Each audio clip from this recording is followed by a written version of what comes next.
मेरे समाज के साथियों,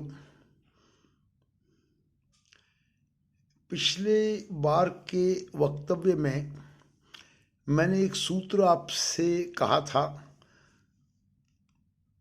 मैं का सूत्र।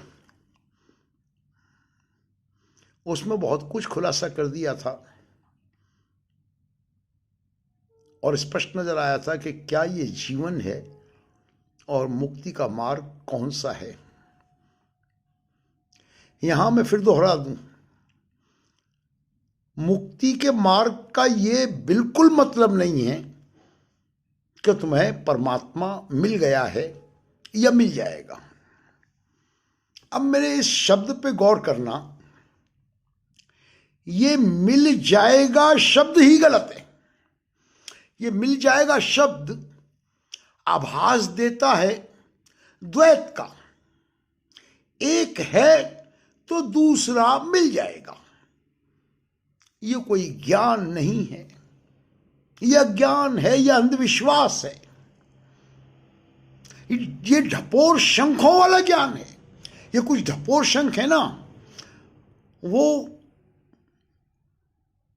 सदियों से तुम्हें बेवकूफ बना रहे हैं और आज कुछ लोग समझते हैं कि मैं उनका विरोधी हूं, मगर आज मैं घोषणा के साथ कहता हूं कि समस्त संसार में और समस्त पंथ और धर्मों ने जो रास्ता पकड़ लिया है,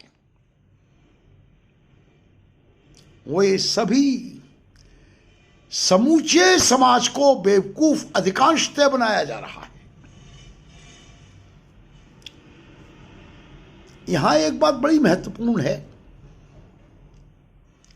कि ये इनका जो आरंभ हुआ था, सभी धर्मों का, पंथों का, संप्रदाय का और आध्यात्मिक मार्गों का जो आरंभ हुआ था, वहां कोई सद्गुरु, कोई सिद्ध संत मौजूद था जो रोशनी लेके आया था, जलता हुआ चिराग मौजूद था। अपने काल में उसने निमंत्रण दिया, लोगों को आवाज दी,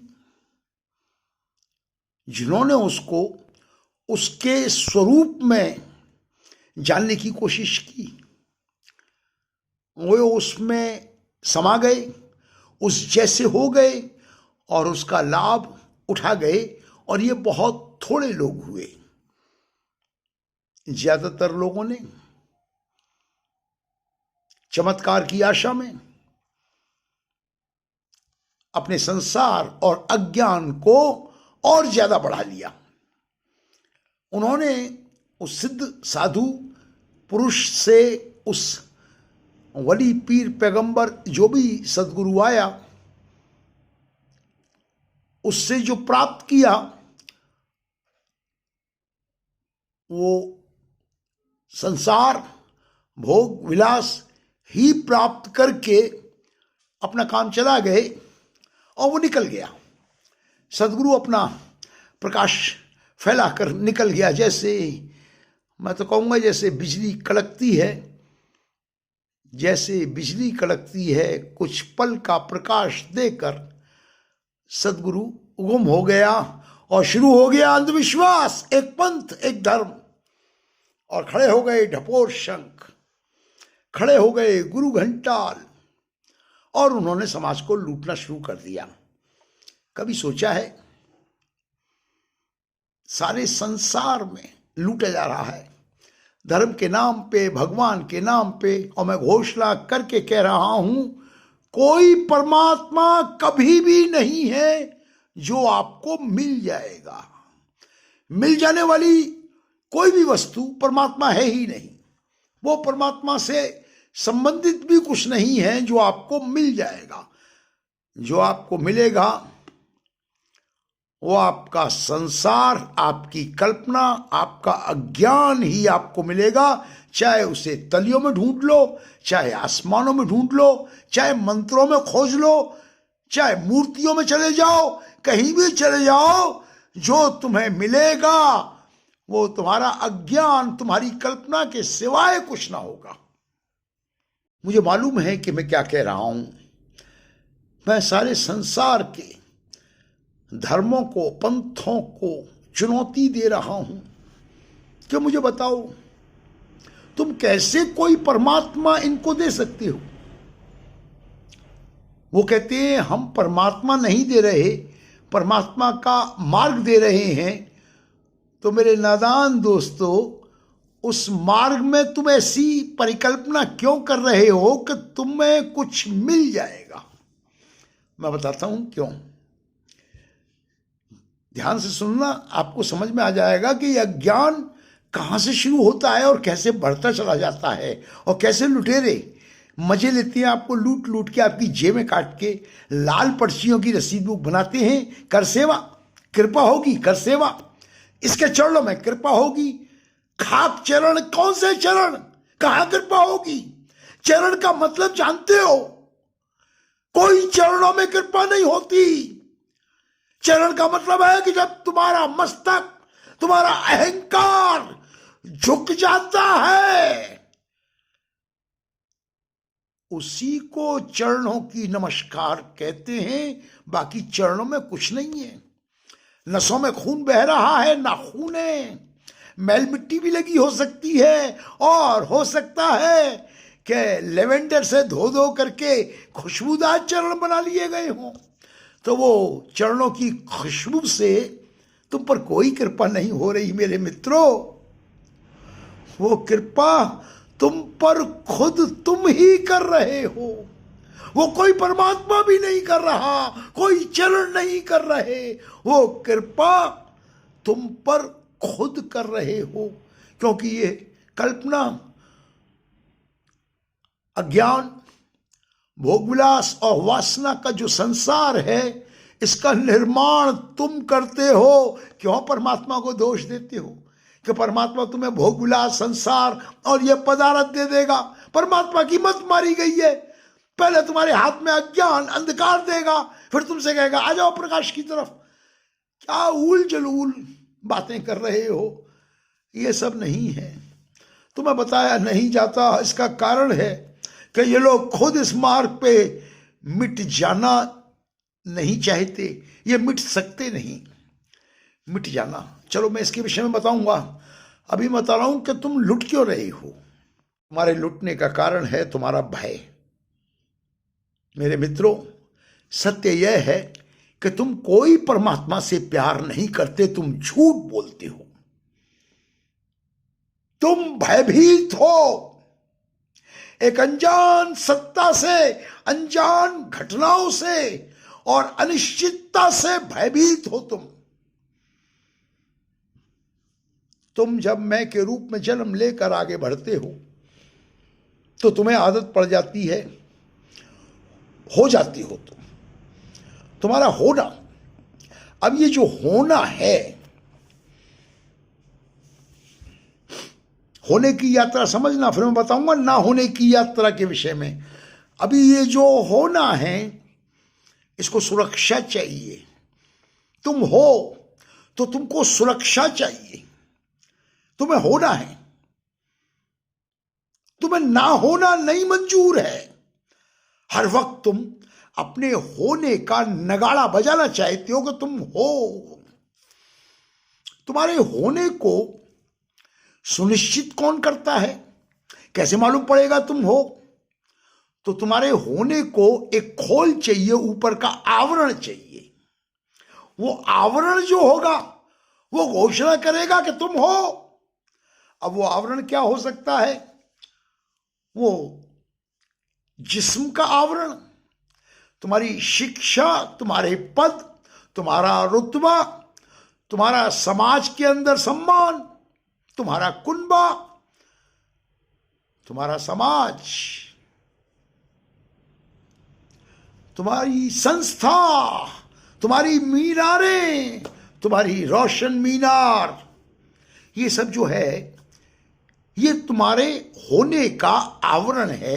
इसके अंदर बैठ करके तुम ये चीजें घोषणा करती हैं कि तुम हो, और तुम अपने को सुरक्षित महसूस करते हो, कहते मैं हूं।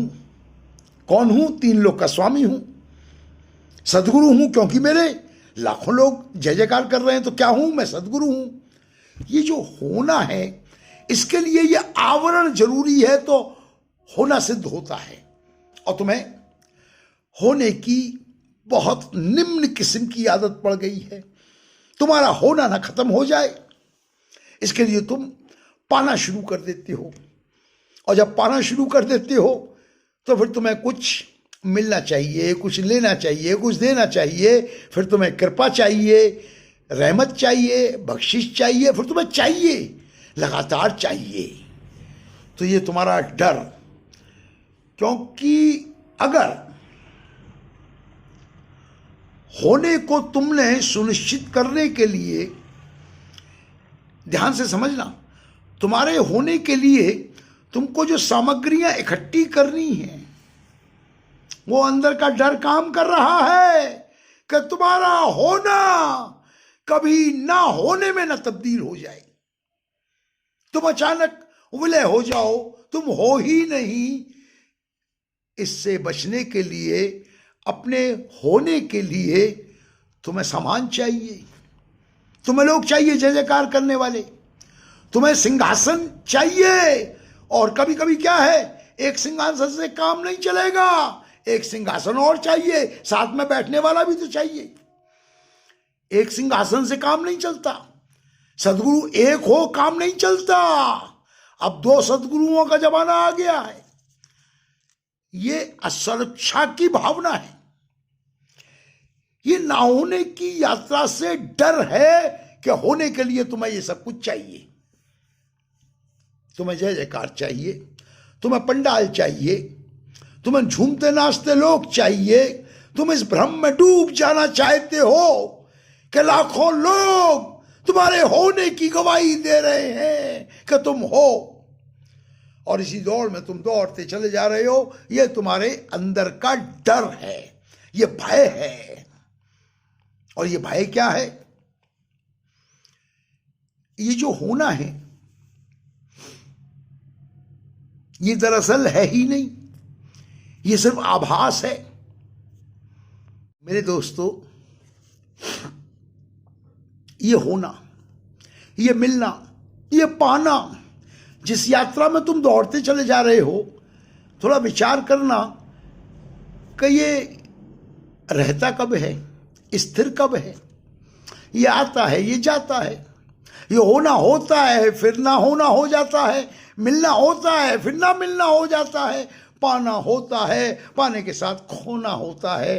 ये निरंतर चारों तरफ जो असुरक्षा है, तुम इस जंगल में गुम हो गए हो और तुम निरंतर अपने होने को मजबूत करते चले जा रहे हो। और इस होने के अंदर अब क्या होता है कि कोई साधु प्रकट होता है। यहां फिर गौर से सुनना कि ये बातें तुम्हारे पकड़ ना आई तो समझ ना पाओगे। कोई सदगुरु संत प्रकट होता है, वो झकझोर के जगाता है, किधर सपनों की दुनिया में भागे जा रहा है। ये इश्क सूफियाना, ये डांडिया, ये रोशन मीनार, अरे किधर सपनों में भागा जा रहा है, यहां कुछ नहीं है, ये धुआं धुआं है। तो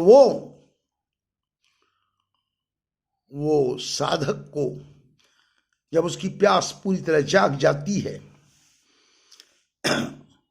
उसकी यात्रा का सिर्फ रुख मोड़ देता है, वो कुछ नहीं करता, वो सिर्फ आंख खोल देता है और यात्रा उलट शुरू हो जाती है ना होने की तरफ। क्या तुमने नहीं सुना? सभी धर्म, पंथ, संप्रदाय, जहां ये अंधविश्वास लूटमार चल रही है, इनका मूल संदेश क्या है? अभी तो ये अंधविश्वास, लूट मार, कृपा करो होगी, रहमत होगी, बख्शिश होगी, गिर जाओ चरणों में, चरणों से बड़ी खुशबू आ रही है, लेवेंडर की खुशबू आ रही है, गिरो चरणों में, बड़ी कृपा होगी। वो खुशबू के सम्मोहन में चरणों में गिर के तुम समझ रहे हो मैं पैसे निकाल रहा हूँ, लाल पर्चियाँ कटा रहा हूँ, कृपा हो रही है। असल में वहाँ से कोई कृपा नहीं आ रही, वहाँ से अंधविश्वास और अज्ञान ही आ रहा है। मैं बात करता हूँ इन्हीं धर्म संप्रदाय और मार्गों के अंदर, आध्यात्मिक मार्गों के अंदर जब सदगुरु थे तो उनका जो मूल संदेश था, क्या तुम नहीं जानते कि वह हर जगह ना होने का संदेश दिया गया था। मानव अपना अहंकार त्याग दे, अपनी मैं को खो दे, विलीन हो जा तो पा जाएगा, ऐसा कहा गया था। हालांकि पा कुछ नहीं जाएगा। मूल संदेश में कोई भी शब्द इस्तेमाल किया गया हो, मैं उसकी गारंटी नहीं लेता, मगर आज तुम्हें बताता हूं, पा जाएगा शब्द गलत है, डिक्शनरी से निकाल दो, तुम कुछ नहीं पाओगे, कुछ पा सकते ही नहीं। याद रखना, मार्ग एक ही है, तुम में हिम्मत है तो गुरु के संदेश को पकड़ने को तैयार हो। तो मैं दोहरा रहा हूं अपने सदगुरु के उस संदेश को आज। तुम कुछ नहीं पाओगे, तुम ना होने की यात्रा में चलोगे तो तुम हो जाओगे, मगर कठिन है ये यात्रा।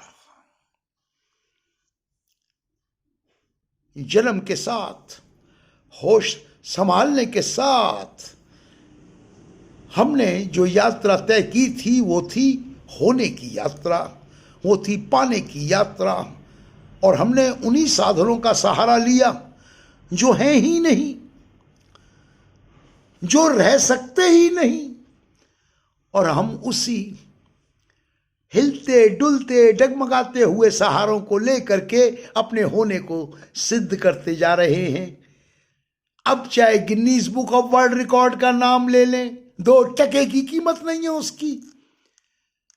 कहां स्थिर है Guinness book of world record?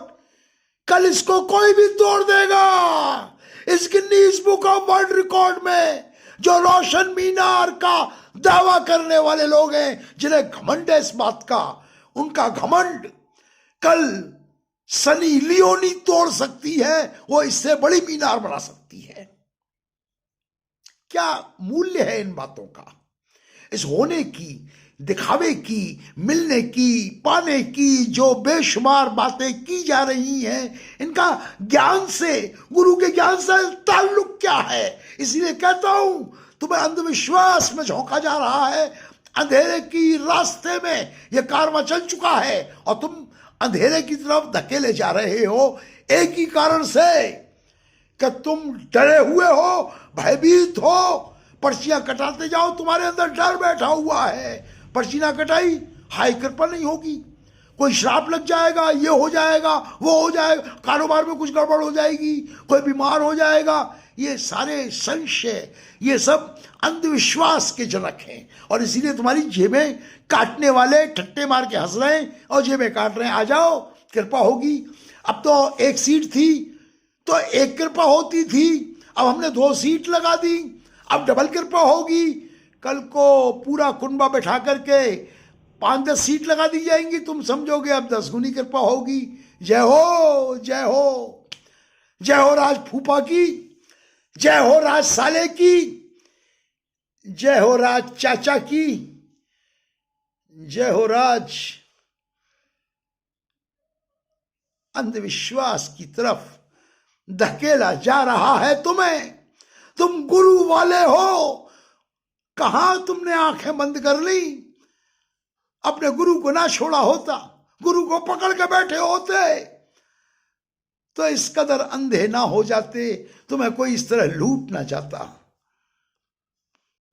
तो ये होना, जिसको होने की आदत पड़ गई है, उसे कौन सा परमात्मा चाहिए? उसे वो परमात्मा चाहिए जो है। और मैं कौन से परमात्मा की बात कर रहा हूं? वो है ही नहीं। अब ये है और है नहीं, इसको समझ लो अच्छे से। जो परमात्मा है वो उसी के लिए है जो खुद है, और अगर वो खुद है तो साथ में परमात्मा भी है। अब 2 हो गए, 1 साधक हो गया, और एक परमात्मा हो गया। अब जब दो हो गए तो तीन और चार की संभावना प्रकट हो गई। अब तीसरा भी होगा, चौथा भी होगा, और इसका इशारा आना शुरू हो गया। स्टेज पे एक सीट लगती थी, अब दो सीट लगेंगी। ये द्वैत की यात्रा शुरू हो गई है। ये यात्रा गलत है, उल्टी यात्रा है। तुम्हें जाना बॉम्बे है, मुंबई जाना है, यात्रा कलकत्ता की कर रहे हो, खुश हुए जा रहे हो कि हम पहुंच जाएंगे, कृपा होगी पहुंच जाएंगे। थकते जा रहे हो, दौड़ते जा रहे हो। इस दौड़ने को तुम समझ रहे हो तुम्हारी भक्ति हो रही है, उल्टी दिशा में हो रही है, और तुम समझ रहे हो भक्ति हो रही है तो पहुंच ही जाएंगे। पहुंच जाना भाई। एक सीट से दो सीट हो गई, द्वैत।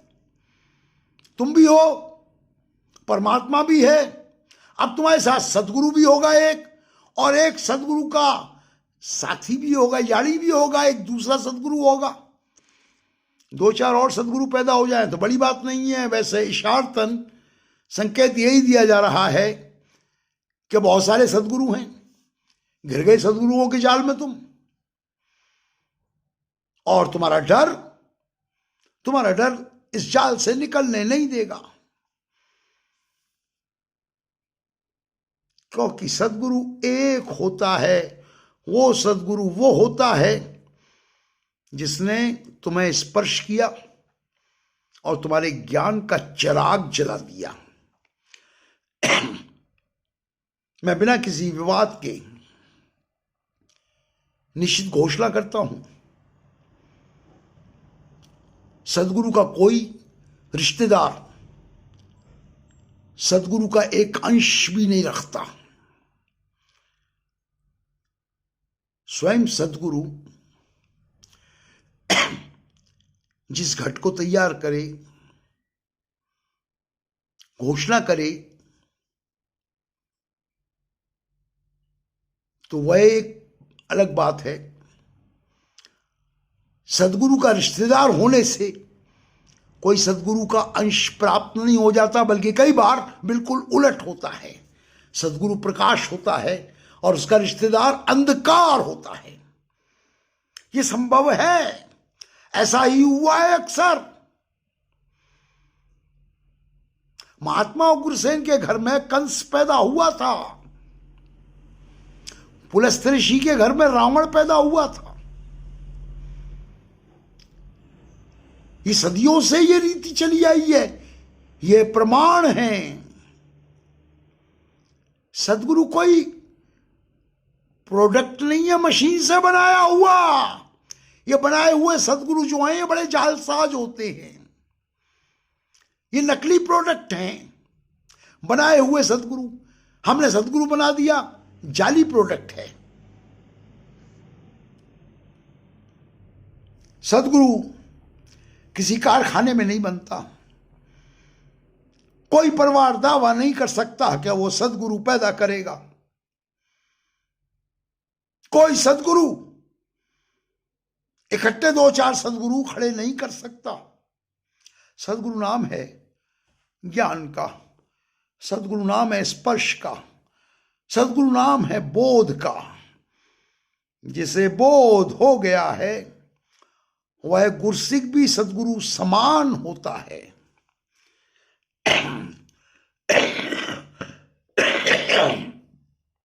और अगर बोध नहीं हुआ तो सारी जिंदगी भी सदगुरु के साथ गुजार ली जाए, उसमें सदगुरु का कोई अंश नहीं होता। तो ये एक समझने की बात है कि आप अंधविश्वास से बच जाओ। इसलिए कहता हूं, सदियों सदियों से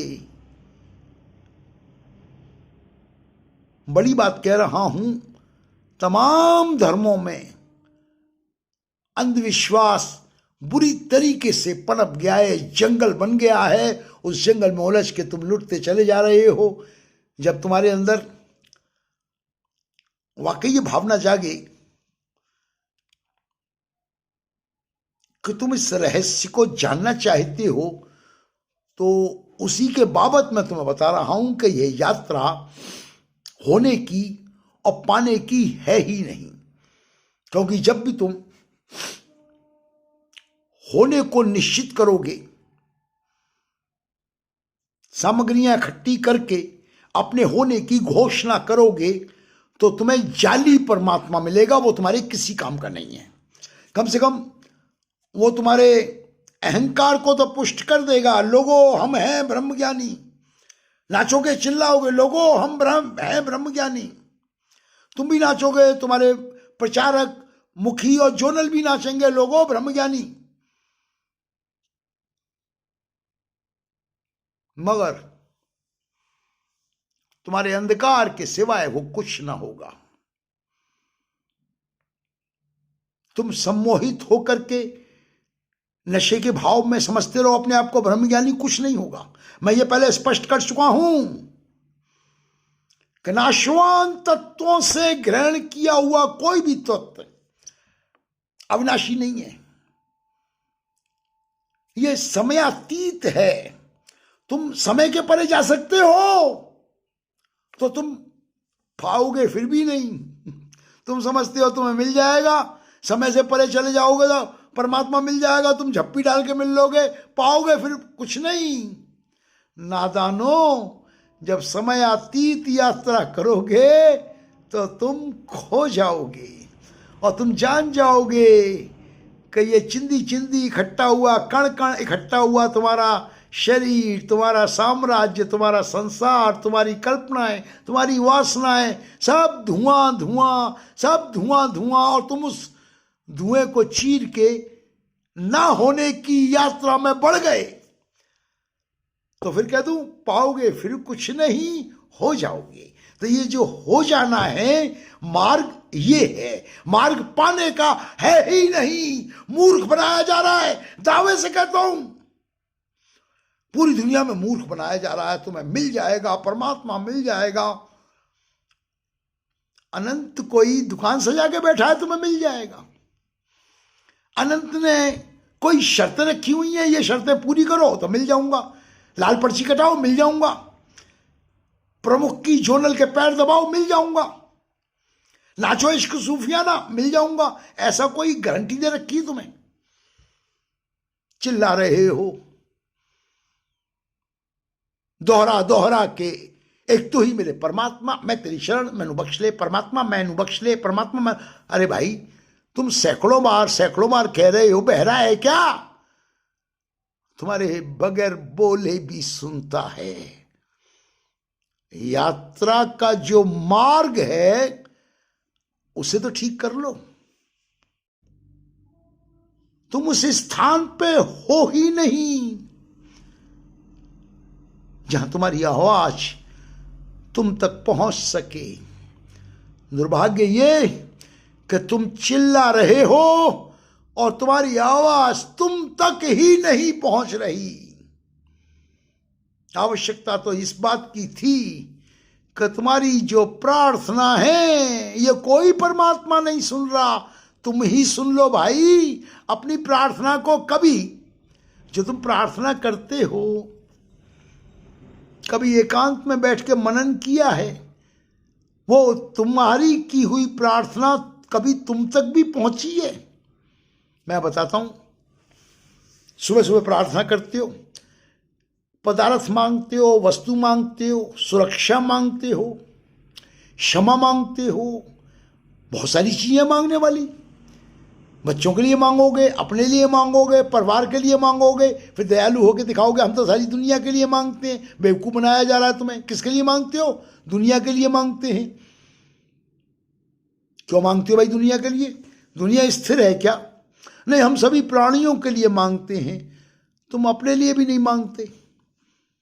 तुम जो मांगते हो 2-4 घंटे के बाद तुम्हारे जीवन पर कोई नजर डालेगा तो वो कुछ और ही नजर आएगा।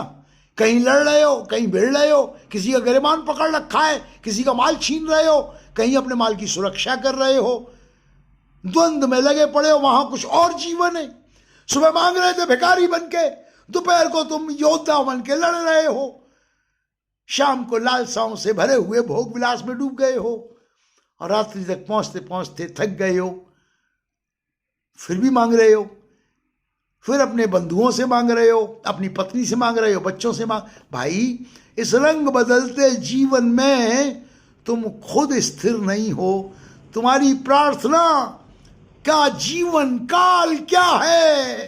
तुम्हारी प्रार्थना कितने समय तक जीवित रहती है तुम जानते हो? जन्म लेती है और प्रार्थना मर जाती है। तुम्हारी प्रार्थना तुम तक नहीं पहुंचती। कोई परमात्मा नहीं है। तुम्हारी प्रार्थना को जीवित रखना सीख जाओ तो तुम्हारी प्रार्थना तुम तक पहुंचेगी, तुम ही उसे पूरा कर लोगे। यह है मांगने का मार्ग। प्रार्थना का मार्ग इशारतन बता गया हूं। प्रार्थना को जिंदा रखना सीख लो और वो तुम तक पहुंच जाए, बस इतना ही काफी है। इसके लिए क्या क्या उपाय हैं वो कभी दोबारा बताऊंगा, और बताऊंगा भी तब बताऊंगा, किसी को जरूरत होगी तो बताऊंगा, वरना काहे को मैं अपना दिमाग खराब करूं। प्रार्थना कैसे पूरी होती है यह भी एक विज्ञान है। यह कृपा लेवेंडर से धोए हुए चरणों से नहीं आ रही। ये खुशबूदार चरण जो बना के रख दिए तुम्हारे सामने, ये वहां से कोई कृपा नहीं आ रही है। कृपा तुम्हारे झुके हुए मस्तक में है। ये वर्तुल तुम्हारे अंदर ही घूम रहा है। अगर प्रार्थना जिंदा रही तो पूर्ण हो जाएगी, बीच में दम तोड़ गई तो खत्म। तो अब आता हूं मैं सदगुरु के काल में ये प्रार्थना हम करते थे, कैसे पूरी होती थी बताता हूं। समझ लेना, सूत्र बता रहा हूं। सदगुरु निष्प्रह, निर्विकार, निरक्षित होता है। संसार के तमाम क्रियाकलापों को देखता हुआ अचंभित नहीं होता। उसके अंदर स्वीकार्य भावना परम अवस्था तक होती है। वो हर दिशा में और हर भावना में अनंत को छू जाता है। उसके आगे कोई दीवारें नहीं होती, कोई घेरा नहीं होता।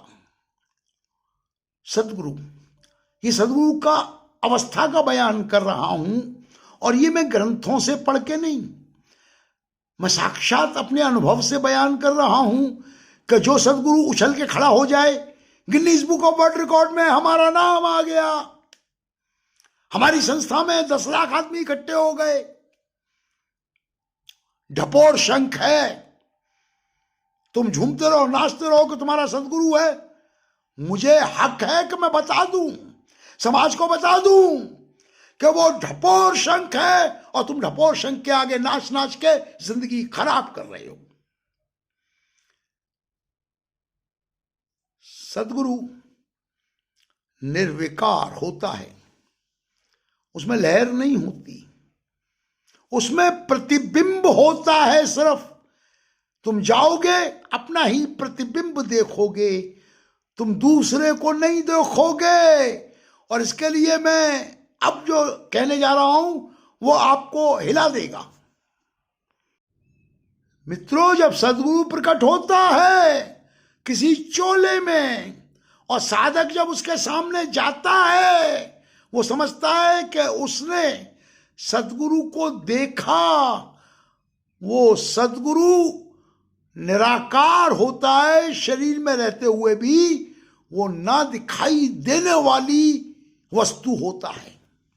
वो तत्व होता है ना दिखाई देने वाला। जब जब भी तुम सदगुरु के सामने जाओगे, तुम्हें सदगुरु कभी नहीं दिखाई देगा, अदृश्य होता है। तुम समझ नहीं पाओगे, तुम मुझे पागल कहोगे, मगर मैं जानता हूं तुम सदगुरु को कभी नहीं देख सकते। वो अदृश्य होता है। जब जब तुमने देखा, सदगुरु का चोला देखा, तुमने सदगुरु के रिश्तेदार देखे, उसकी पत्नी देखी, उसकी बच्चियां देखी और झूमने लगे, नाचने लगे, आ गया 3 लोग का मालिक, आ गया 3 लोग का मालिक। नादानो, सदगुरु जब होता है और साधक जब उसके सामने जाता है तो सदगुरु अदृश्य होता है। साधक को सिर्फ उसका प्रतिबिंब दिखाई देता है। यही सदगुरु का मार्ग है। सदगुरु इसी मार्ग के द्वारा तुम्हारी प्रार्थना को तुम्हारे वापस वर्तुल में मोड़ देता है और उसको जिंदा कर देता है। तुम जाते हो ना, बाबा जी कृपा करो, कृपा करो, रोजगार नहीं चल रहा महाराज, बहुत परेशान हूं मैं, मेरा कारोबार नहीं चल रहा और अब तो रोटी के भी लाले पड़े हैं, ये घाटा हो गया, ये वो हो गया। ये तुम्हारी एक भावना है। तो तुम्हारी एक प्रार्थना होती है कि बाबा जी कृपा करो हमारी आय का साधन बन जाए। तो ये एक प्रार्थना होती है। तुम समझते हो, तुमने सदगुरु को बोल दिया, सदगुरु पारस का पत्थर है, उसने चमका दिया, छू दिया, सोना बन गई। ये गलत है, बिल्कुल गलत है। सदगुरु निर्विकार होता है। निर्विकार को कोई चीज छू नहीं सकती। निर्विकार विचलित नहीं होता, ना तुम्हारे आंसुओं से, ना तुम्हारे ठट्टे हंसी मजाक से। वो जो हंस रहा होता है वो चोला होता है। वो जो तुम्हारे दर्द में शामिल होता है वो चोला होता है। सदगुरु तो निर्विकार सागर है, अनंत सागर। तुम वहां क्या देखते हो? तुम अपनी प्रार्थना के साथ अपना ही प्रतिबिंब देखते हो और प्रार्थना गोल चक्राकार घूम करके मुड़ करके तुम तक आती है। फिर वो गोल चक्राकार यात्रा करती है और जब कोई वस्तु गोलाकार घूमना शुरू कर दे वो जीवित हो जाती है। तुम समझ रहे हो? गोलाकार एक सर्कल में तुमने शुरू किया और घूम गए, तुम जीवित हो गए, क्योंकि यहां 2 छोर है ही नहीं। अमूमन एक लाइन होती है, एक लाइन से शुरू हुई दूसरी लाइन पे खत्म हुई तो खत्म हो गई। लेकिन अगर गोल घूम गई तो वो कभी नहीं खत्म हुई, वो गोल गोल घूमती रहेगी। और ये घूमती हुई प्रार्थना जब जिंदा हो जाती है तो इसकी पूर्ति तुम खुद करते हो। तुम ही भोग रहे हो, तुम ही उत्पन्न कर रहे हो, तुम ही कल्पना कर रहे हो, तुम ही उसका सृजन कर रहे हो। क्यों परमात्मा को दोष देते हो और क्यों इस चक्र में उलझते हो कि कृपा कृपा हो गई? कृपा चरणों में कृपा, एक सिंहासन से कृपा नहीं हुई, एक सिंहासन और लगा दिया, अब 2 कृपा। अब माता जी भी कृपा करेंगे, पिताजी भी कृपा करेंगे। क्या कृपा है? ढोंग मचा रखा है। तो मित्रों, क्षमा याचना सहित आया था निकल गया, आया था निकल गया। वो एक लहर थी, एक चोले में आई थी, निकल गया चोला, लहर अदृश्य हो गई है, लहर लोप हो गई है। यह भी है, उनके लिए है जो साधना करना जानते हैं, जो ठान लेते हैं, उनके लिए है। सदगुरु है। सदगुरु कभी शरीर नहीं था। वो जब शरीर था उसमें भी वो अदृश्य ज्योति था, वो आज भी है। बरम बुले के में ना पड़ जाओ, ये खेल तमाशा नहीं है कि यहाँ जो पद बांटे जा रहे हैं, मिनिस्ट्री बांटी जा रही है, सदगुरु बनाए जा रहे हैं। एक सदगुरु, अरे नहीं, वो सांप बन के खा जाएगा, अजगर बन के खा जाएगा, उसे छोड़ दो, दूसरे बन जाओ, तुम बन जाओ, तुम नहीं बनो तो तुम बन जाओ। ये बने हुए सदगुरु बोझ हैं समाज के ऊपर। समाज लुटेगा, अंधविश्वास में पड़ जाएगा। उस जिससे ज्ञान लिया था उसको उसके अदृश्य रूप को पाना है, लौट जाओ वापस। तुम गुरु के सिख हो, अपनी शक्ति को पहचानो, मार्ग चुनो। मैं फिर आता हूं, संक्षेप करता हूं अपने वाक्य को, वक्तव्य को। ये जो होने की यात्रा है, होने की यात्रा मिलने और पाने की तरफ ले जाएगी। वहां जैसा भी तुम परमात्मा पाओगे, जो भक्ति तुम पाओगे, जो भी ढिंढोरे पीटोगे, नगाड़े बजाओगे, वो सब कल्पना है, वहां कोई परमात्मा नहीं है।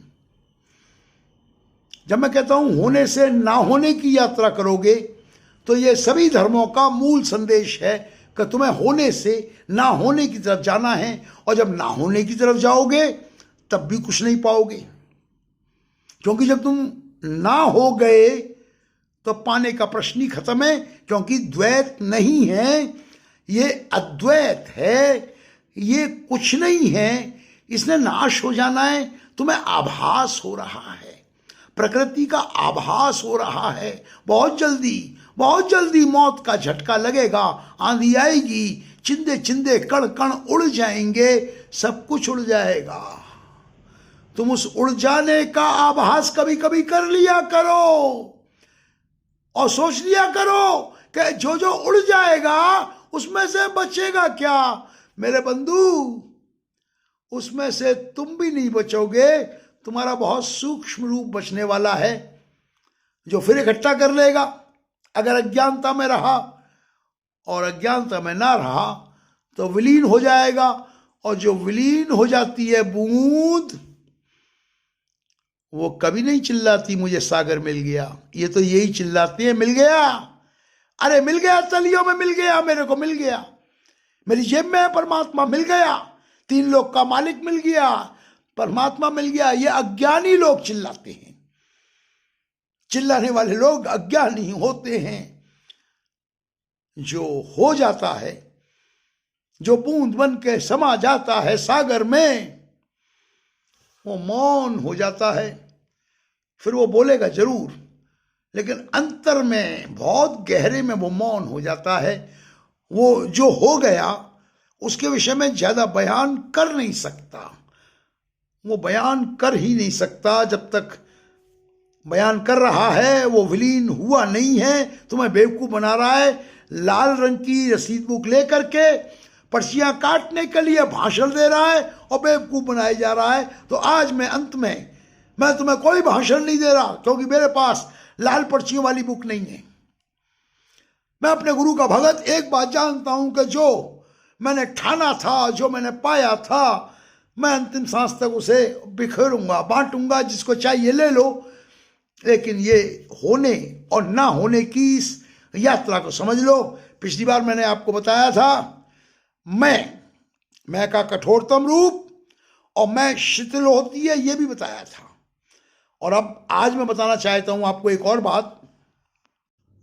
तुम नित्य अपने जीवन में प्रत्येक दिन अपने सानिध्य में जाकर के उस अवस्था तक पहुंचते हो, मगर उसे चिन्हित कर नहीं पाते। माया और अज्ञानता इस कदर हावी है कि तुम पहुंच करके भी ना पहुंचे के समान वापस आ जाते हो और गुम हो जाते हो। तुम जो हो, तुम ही तुम्हारी सुरक्षा हो, तुम ही तुम की यात्रा करोगे। ये ना होने की यात्रा ये है। और ये जो संशय में पड़ गए हो ना, ये कृपा होगी, वो मैंने कहा तो ये था, फिर कभी बताऊंगा, लेकिन अनायास ही मेरे मुंह से निकल गया। जो समझ गए वो समझ गए। तुम जो कृपा बरसाने के लिए जेबें कटवा रहे हो ना, उसे समझ जाओ कि अपनी प्रार्थना को जिंदा रखना तुम जानते हो। और एक बात और, जो निर्विकार सदगुरु है, जो निर्विकार है, उसके अलावा अगर कहीं तुमने अपनी प्रार्थना पहुंचा दी तो वो खा जाएगा तुम्हारी प्रार्थना, वैसे ही मर जाएगी। तुम समझ रहे हो ना। जीवित प्रार्थना ही परिणाम लेके आती है। यह एक विज्ञान है। इस विज्ञान के विषय में और कई उपाय हैं कि लोगों ने किस तरीके से मन चाहे संसार के भोग विलास पदार्थ पाए हैं, इसके मार्ग और हैं, लेकिन जो पहुंचे हुए साधु संत होते हैं वो जब तुम्हें चीजों को पाने का मार्ग बताएंगे तो उसको खोने का रास्ता भी बना करके चलते हैं, वरना ये बहुत जघन्य अपराध हो जाता है। ये तुम्हें माया के अंधेरे में धकेलने के समान हो जाता है। तो इन चीज़ों से संशय से निकल सकती हो, निकलो। मैं इन दिनों वृद्ध अवस्था में थोड़ा बीमार रहता हूँ, मुझ पर नए नए मुकदमों की धमकियाँ दी जा रही हैं। एक बार तो मैं घबरा गया था, मैंने कहा यार मेरा बुढ़ापा, ये क्या कर रहे हैं, मुकदमे कर रहे हैं। फिर मैंने कहा चलो यार कल्पना है, खुश हो लेने दो इनको, मुकदमे कर करके क्या करेंगे, चिता पे मेरी मिट्टी जलनी है, क्या उस मिट्टी को भी फांसी दे दोगे तुम? जल करके राख रह जाऊंगा दो मुट्ठी, तुम उस मुट्ठी को भी, दो मुट्ठी राख को भी फांसी पे चढ़ाओगे क्या? तो मैं तो दो मुट्ठी राख हूं। जरा अपने बारे में भी सोच लो कि तुम तो शायद हमेशा के लिए पट्टा लिखवा के आए हो ना इस दुनिया में। तो आप आज इतना ही समझदार लोग समझ गए होंगे। जो मेरे से जितना यथाशक्ति होगा मैं आपके संशय का निवारण कर सका, समझूंगा मैं अपने गुरु की भक्ति, यही भक्ति कर रहा हूँ और उसके मार्ग पे चल रहा हूँ। मगर अगर तुम्हें वो पसंद है जो तुम्हारी पर्चियाँ काटते हैं, जेबें काटते हैं और कृपा करते हैं, आपकी मर्जी। सत्य जानना चाहते हो तो मैं बताऊंगा, कृपा करवानी है तो वहाँ करवाओ। एक सिंहासन, दो सिंहासन, दो चार सिंहासन और लगेंगे, कृपा ही कृपा हो रही है। आपके चरणों में मेरे प्रणाम।